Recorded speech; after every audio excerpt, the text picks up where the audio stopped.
Hello મિત્રો, કેમ છો? મજામાં? તો આ છે આપણા હનુમાન દાદાનું મંદિર.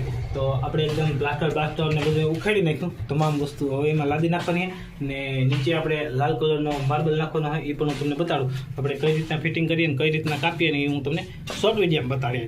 જો આ છે આપણે માર્બલ કાપવાનું, કટિંગ કરવાનો છે. આ માર્બલ છે ને એ આપણે અહીંયા અંદર એન્ડ કરવાનો છે.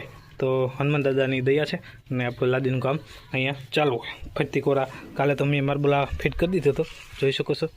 ફરતા ઓટામ થઈ ગઈ સાફ એકદમ કમ્પ્લીટ. ને સંજયભાઈ આપણા અત્યારે ઊભા છે. ચાલો ફટોફટ કટિંગ કરી નાખો.